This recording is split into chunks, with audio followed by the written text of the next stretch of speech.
로마서 6장 말씀입니다. 신약 성경 245면입니다. 로마서 6장 1절부터 5절까지 저와 성도님들 한 절씩 번갈아 가며 읽겠습니다. 그런즉 우리가 무슨 말을 하리요? 은혜를 더하게 하려고 죄에 거하겠느냐? 그럴 수 없느니라. 죄에 대하여 죽은 우리가 어찌 그 가운데 더 살리요? 무릇 그리스도 예수와 합하여 세례를 받은 우리는 그의 죽으심과 합하여 세례를 받은 줄을 알지 못하느냐? 그러므로 우리가 그의 죽으심과 합하여 세례를 받음으로 그와 함께 장사되었나니 이는 아버지의 영광으로 말미암아 그리스도를 죽은 자 가운데서 살리심과 같이 우리로 또한 새 생명 가운데서 행하게 하려 함이라. 함께 읽습니다. 만일 우리가 그의 죽으심과 같은 모양으로 연합한 자가 되었으면 또한 그의 부활과 같은 모양으로 연합한 자도 되리라. 아멘. 몇 년 전 대구 MBC 방송국 신우회 예배를 인도하러 간 적이 있습니다. 늦을까 서둘러 갔더니만 좀 일찍 가서 방송국을 한번 둘러볼까 생각을 했는데 경비원이 일반인은 절대로 들어갈 수 없다고 막는 거였습니다. 한 10분쯤 기다리니까 신우 회장님이 내려와서 저를 데리고 그 경비원 앞으로 통과해서 들어갔습니다. 그런데 이번에는 경비원이 어떻게 한 줄 아세요? 이렇게 수고하십시오 이렇게 하더라고요. 아니 10분 상간에 제가 뭐가 바뀌었습니까? 바뀐 거 아무것도 없거든요. 근데 10분 전에는 안 됩니다, 못 갑니다 했던 사람이 10분 후에는 수고하십시오 이렇게 인사를 하며 들어보내주는 이유는 10분 전에는 저 혼자였고요. 10분 후에는 그 방송국 국장인 신우 회장님이 저를 데리고 들어갔기 때문입니다. 우리가 하나님께 나아갈 수 있는 건 바로 예수님을 통해서입니다. 2주 전에 예수님을 통해라는 설교를 한 것이 바로 이런 의미입니다. 그리고 지난 주일 예수님 위에라는 제목으로 설교를 했습니다. 건물의 기초가 든든해야 건물이 흔들리지 않고 무너지지 않듯이 우리의 믿음도 기초가 든든해야 됩니다. 우리의 믿음의 기초는 내가 한 일이 아닙니다. 내가 지난주에 기도를 얼마나 많이 했고 성경을 얼마나 많이 읽었는지 그것 때문에 내가 하나님께 은혜를 받을 수 있다? 여러분 이게 기초가 되어서는 안 됩니다. 내가 한 일이 아니라 예수님께서 나를 위해 행하신 일이 우리 믿음의 기초가 되어야지 흔들리지 않고 무너지지 않고 견고하게 서 있을 수 있습니다. 그런데 이런 믿음을 강조하다 보면 부작용이 하나 생깁니다. 어떤 부작용이 생기는지 오늘 본문 1절 말씀을 화면을 보며 함께 읽겠습니다. 그런즉 우리가 무슨 말을 하리요? 은혜를 더하게 하려고 죄에 거하겠느냐? 우리가 죄를 많이 지으면 지을수록 우리 죄를 용서해 주시는 예수님의 은혜가 더 많이 드러나니 죄를 더 많이 짓자. 혹시 여러분 이런 생각해 보신 적 있습니까? 오래전에 간증 집회를 많이 했습니다. 근데 그 간증 집회에 오시는 분들은 저와 여러분처럼 평범하게 신앙생활 잘하며 사는 분들이 아닙니다. 왕년에 잘 나갔던 분들입니다. 도박도 하고 술도 많이 마시고 뭐 그랬던 죄를 참 많이 짓던 분들이 예수님 믿고 내가 변화되었다. 이런 간증을 들으면 전부 다 아멘, 아멘 하면서 은혜를 참 많이 받으면서 동시에 나처럼 모태신앙으로 신앙생활을 계속 해오는 사람은 민밍하게 이건 뭐 물에 물 탄 것도 아니고 나도 저런 간증거리가 좀 있으면 좋겠는데 나도 좀 죄 한번 지어볼까? 나도 한번 막 살아볼까? 이런 생각을 하게 되는데 바로 이런 생각이 은혜를 더하게 하려고 죄에 거하겠느냐라는 생각입니다.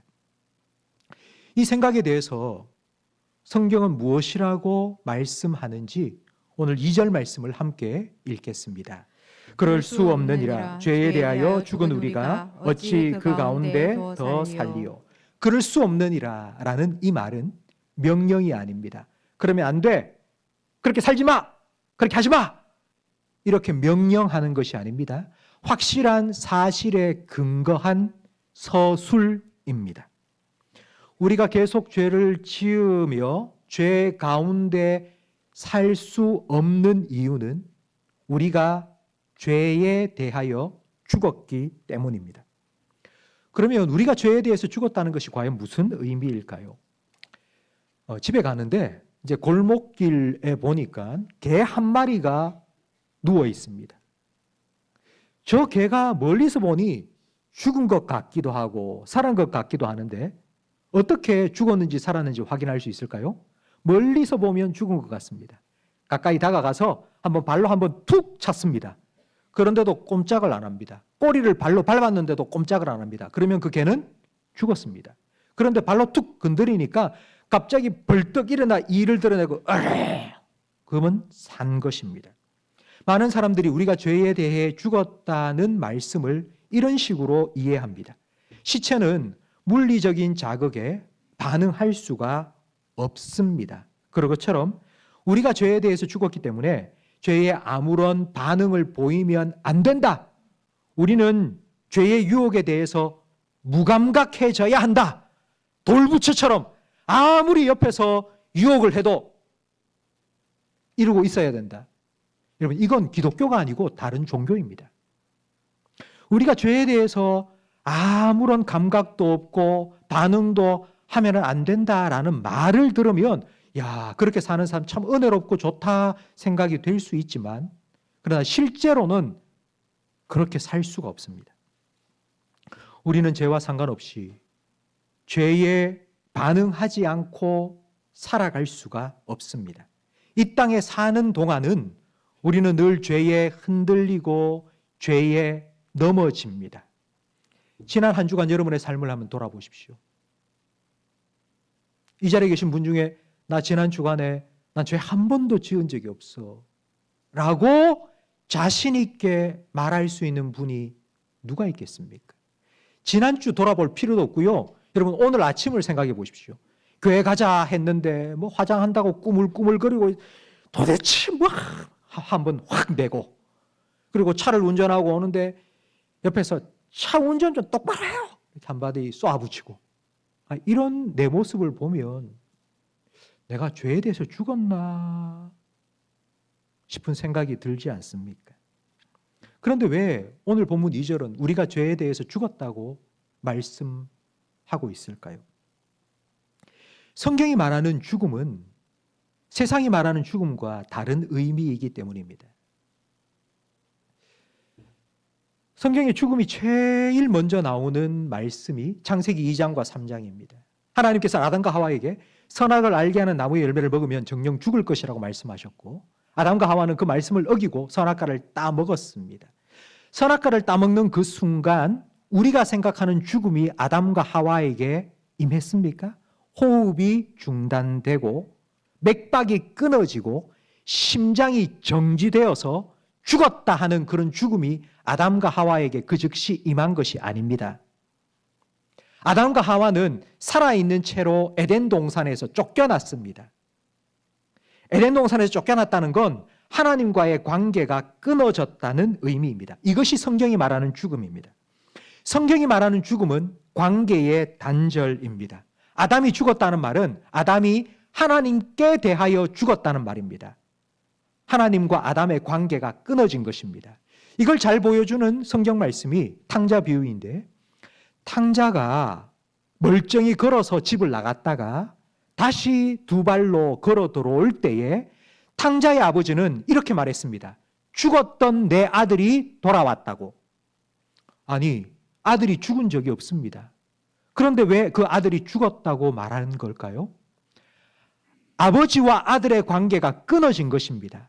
더 이상 나는 아버지가 아니야, 더 이상 나는 당신 아들이 아니야 하고 집을 나갔기 때문에 그 아들은 나에게 있어서 죽은 아들입니다. 관계가 끊어졌기 때문입니다. 그런데 그 아들이 다시 돌아왔으니 죽었던 내 아들이 돌아왔다고 말한 것입니다. 이것이 성경이 말하는 죽음입니다. 죽음은 관계의 단절입니다.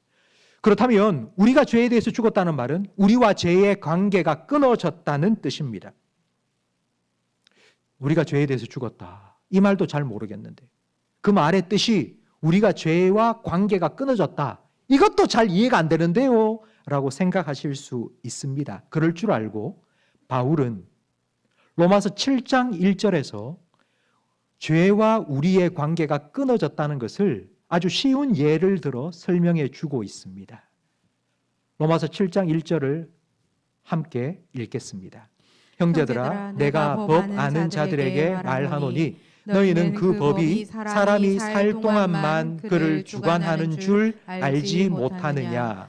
남편 있는 여인이 그 남편 생전에는 법으로 그에게 매인 바 되나 만일 그 남편이 죽으면 그 남편의 법에서 벗어나느니라. 그러므로 만일 그 남편 생전에 다른 남자에게 가면 음녀라. 그러나 만일 남편이 죽으면 그 법에서 자유롭게 되나니 다른 남자에게 갈지라도 음녀가 되지 아니하느니라. 결혼으로 한 여자가 한 남자의 아내가 되었습니다. 남편과 아내와 남편은 법적으로 서로에게 책임을 다하며 살아야 하는 서로 매인 관계입니다. 그런데 남편이 죽었습니다. 서로에게 매였던 관계가 끊어졌습니다. 서로 관계가 이어져 있을 때는 아내가 다른 남자를 만나면 바람을 피우는 겁니다. 근데 관계가 끊어졌습니다. 남남이 되었습니다. 다른 남자를 만나도 아무런 법적인 문제가 없습니다. 왜냐하면 남편의 법에서 벗어났기 때문이고 남편과의 관계가 끝났기 때문입니다. 바로 이게 오늘 본문 2절에서 말하는 우리가 죄에 대해서 죽었고 죄와 우리의 관계가 끊어졌다는 의미입니다. 죽음은, 지금 성경이 말하는 죽음은 죽음의 현상에 대해서 말하고 있지 않습니다. 죽음의 결과에 대해서 말씀하고 있습니다. 내가 죄에 대해서 죽었다는 말은 내가 죄에 무감각하고 죄에 무반응하게 진짜 죽었다는 뜻이 아니라 더 이상 죄가 요구하는 법적인 책임을 내가 지지 않아도 된다는 의미입니다. 죄가 요구하는 법적인 책임은 형벌입니다. 죄를 지으면 벌 받아야 됩니다. 하나님은 공의로우신 분입니다.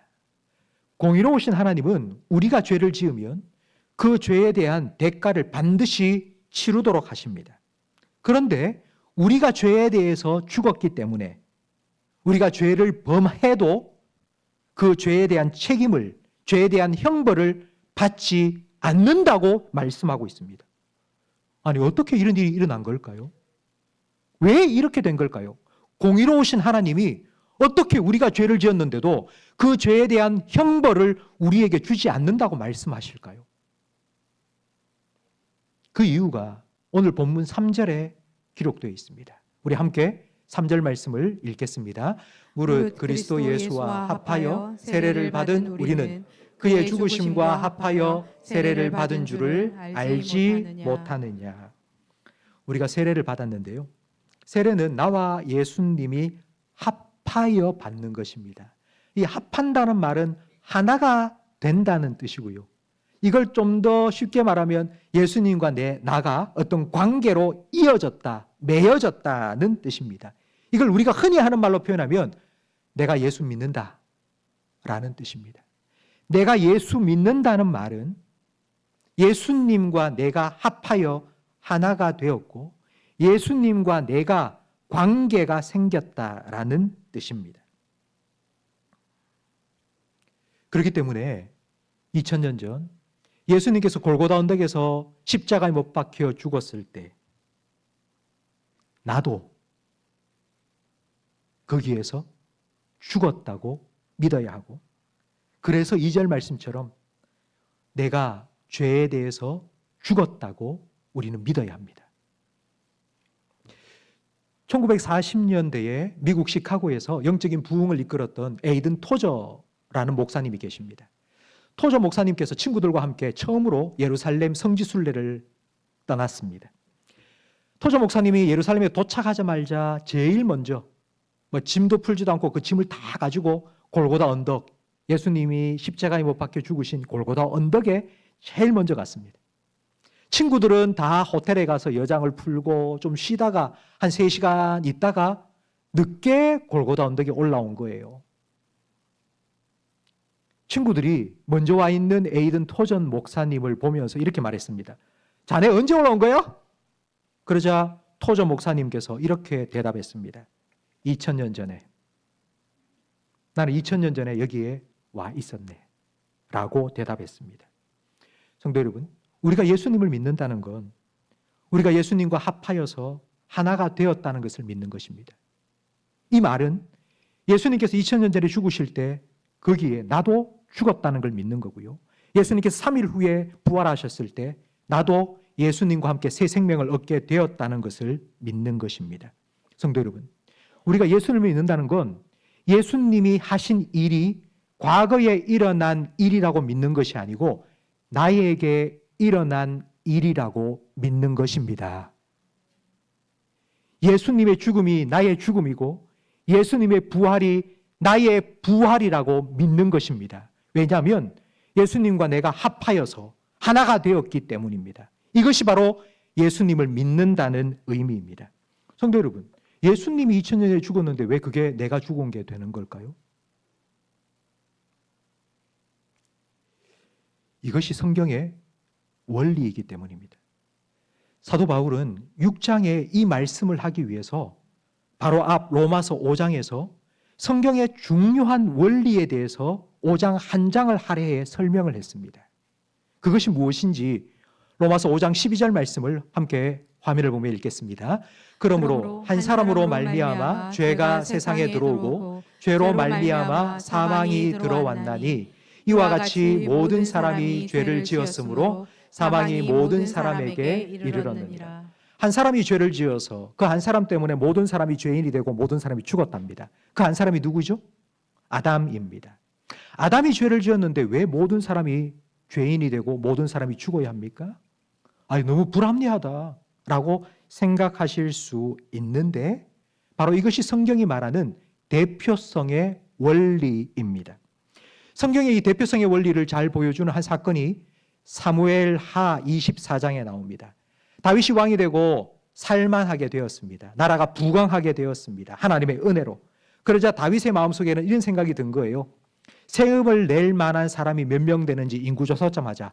전쟁이 날 때 전쟁에 군인으로 모집할 사람이 얼마가 되는지 조사 좀 해라. 인구조사하라는 명령을 내렸습니다. 내가 통치하는 나라의 경제력과 군사력을 확인해 보고 싶었던 것입니다. 이 마음이 하나님 보시기에는 교만이었습니다. 하나님께서는 다윗을 책망하시며 징계하셨습니다. 3일 동안 전염병이 돌게 해서 인구조사를 다 맞춰놨는데 7만 명이나 죽었습니다. 아니, 죄는 다윗 왕 한 사람이 지었는데 왜 7만 명이나 되는 백성이 죽어야 합니까? 이게 대표성의 원리입니다. 우리나라 역사에도 이와 같은 한 예가 있습니다. 1910년 8월 29일 우리나라의 국치일입니다. 우리나라 주권을 일본에 넘긴 날입니다. 한일 강제 병합 조약에 그 당시 조선인 1300만 명의 조선인이 내가 일본의 식민 지배를 받겠습니다 라고 사인을 다 한 것이 아닙니다.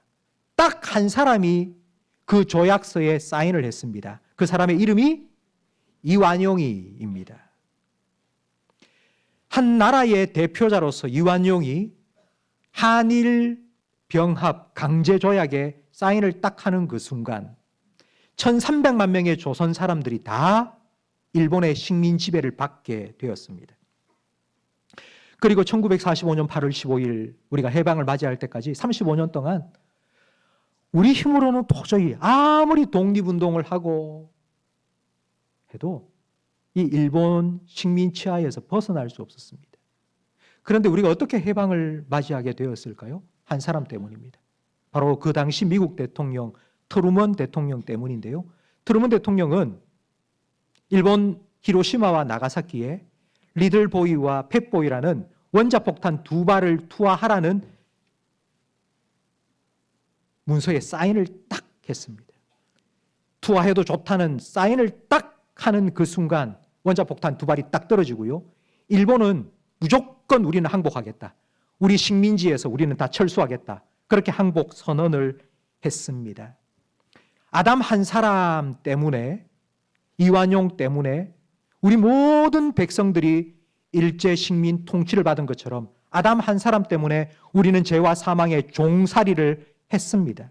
그런데 예수님 딱 한 분 때문에, 예수님 한 분께서 십자가와 죽음이라는 원자폭탄 두 발을 죄와 죽음 한가운데서 터뜨리시고 우리를 구원해 주신 것입니다.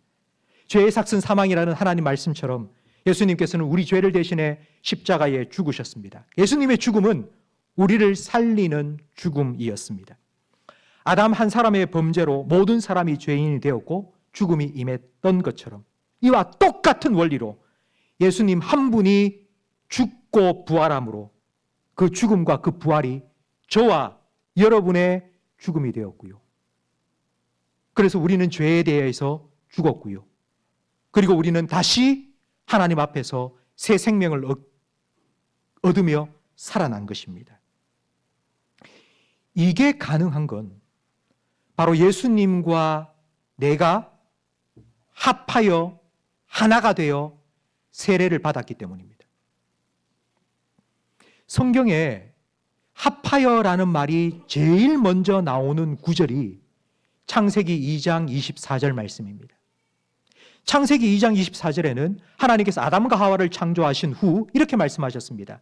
남자는 그 부모를 떠나 여자와 합하여 한 몸을 이루라.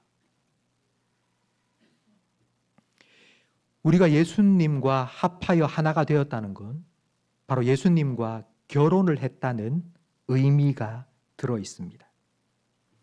맨날 술만 먹고 들어와서는 자꾸 손찌검을 하고 틈만 나면 바람 피우는 남편, 도저히 못 살겠다. 그래서 이혼 도장을 찍었습니다. 이제는 남남입니다. 관계가 없습니다. 그런데 어느 날 갑자기 전 남편으로부터 전화가 온 거예요. 술이 이만큼 취해가지고 야, 이 예편네야 뭐하고 있어? 빨리 들어와서 밥 줘야지. 그러면 어떻게 해야 되겠습니까? 오늘 2절 말씀처럼 말해야죠. 그럴 수 없느니라. 그럴 수 없다고.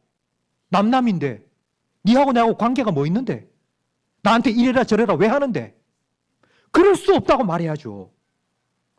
그런데 이혼하고 재혼하지 않고 혼자 사는 걸 알고는 전 남편이 계속해서 찾아와서 때로는 협박을 합니다. 내가 네 가만둘 줄 아나? 때로는 손이 발이 되도록 비는 겁니다. 내가 한 번만 봐도 용서해줘. 우리 옛날 잘 살았잖아. 그때 좋았잖아. 다시는 안 그럴게. 그렇게 막 싹싹 빌면서 사정사정을 합니다. 무섭기도 하고 또 불쌍하기도 하고 마음이 막 흔들립니다. 성도 여러분, 그렇기 때문에 죄와 이혼한 것만으로는 안 됩니다. 죄와 이혼한 것만으로는 부족합니다.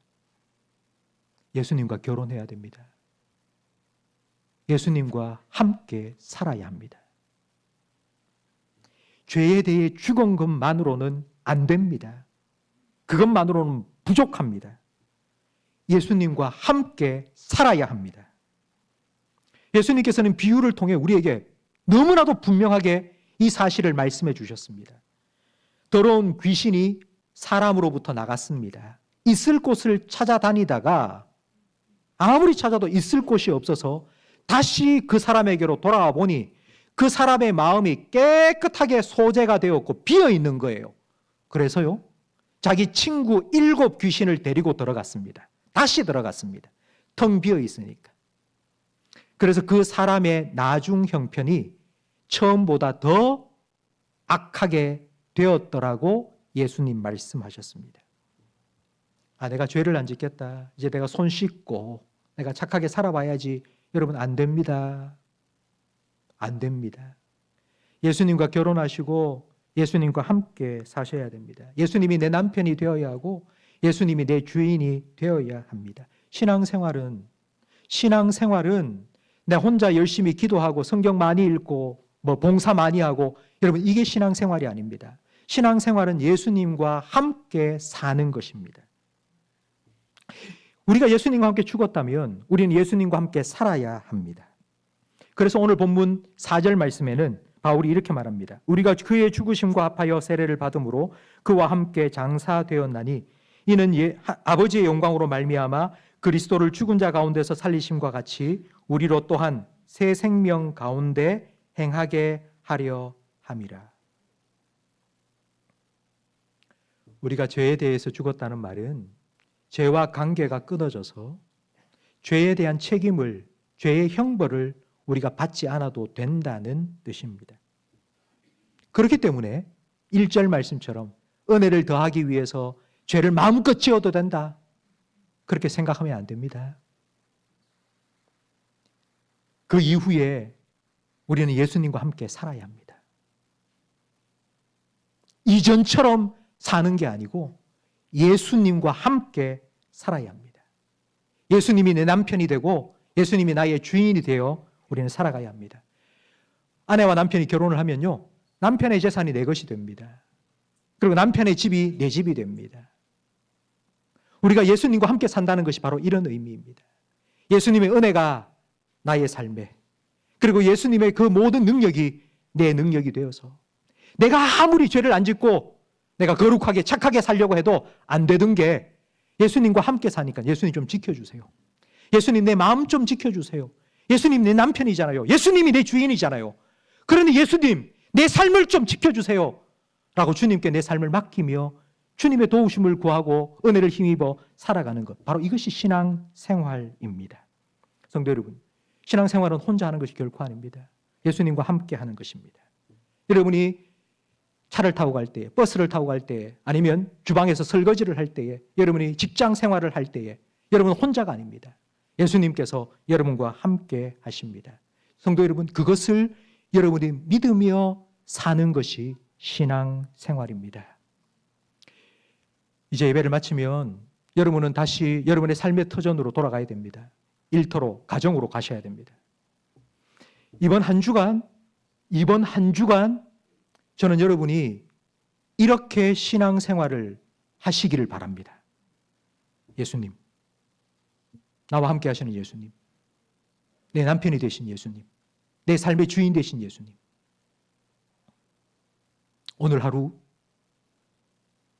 내가 예수님을 늘 생각하면서 예수님을 더 사랑함으로, 예수님과 더 친밀하고, 그래서 예수님 때문에 내가 죄의 유혹을 받고 죄와 간음하는 사람이 아니라 예수님을 더 사랑하고 예수님을 더 가까이 하는 그런 예수님의 신부로 살게 해달라고, 이렇게 기도하시면서 이번 한 주간 여러분의 신앙을 주님 앞에서 살아가기를 예수님의 이름으로 축원합니다.